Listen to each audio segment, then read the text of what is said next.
Heaven's headlines, Bible stories. When God crashed the king's party, imagine a king at the height of his power. The music is loud, the wine is flowing, and the palace is glowing with golden light. This was King Belshazzar's great feast, a party for 1,000 nobles of Babylon. But in the middle of all the laughter, a dangerous decision was made. The king gathered 1,000 nobles for a feast filled with food, wine, and arrogance. But he crossed the line when he ordered the sacred cups, taken from God's temple in Jerusalem, to be brought in. The guests lifted them high, drinking to idols of gold, silver, stone, and wood, mocking the true God. Then it happened. In the middle of the laughter and music, a mysterious hand appeared out of nowhere and began writing on the palace wall.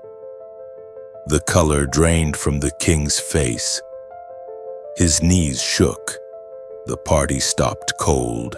He called for his astrologers, magicians, and advisors. But not one of them could read the writing. Not one could explain what it meant. Fear spread across the hall like wildfire. Finally, someone remembered Daniel, the prophet of the Most High God, known for wisdom, insight, and truth. When Daniel was brought before the king, Belshazzar promised him riches, a royal robe, and the highest position in the kingdom, if he could read the words. But Daniel wasn't impressed. He said, "Keep your gifts.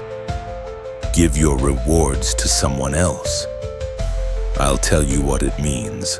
Daniel reminded Belshazzar of his grandfather Nebuchadnezzar, the king who once thought he was greater than God. But God humbled him until he acknowledged heaven's authority.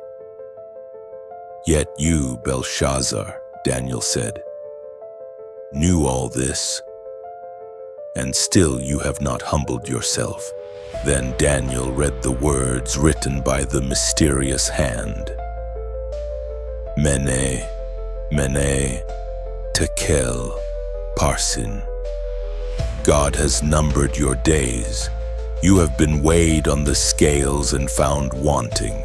Your kingdom is divided and given to the Medes and Persians. And just as Daniel said while the feast was still going on, Babylon's gates were open to the enemy. The mighty city fell in a single night. King Belshazzar was killed. It's one of the Bible's most dramatic warnings. Kingdoms rise and fall, but God's word always stands. But this isn't the only time a proud king faced God's judgment. Next, we'll meet the king who lost his mind and started living like a wild animal. That story comes next. Heaven's headlines. Thanks for watching. Don't forget to like, share, and subscribe if you like these kinds of stories. Leave a message. Let's talk about them.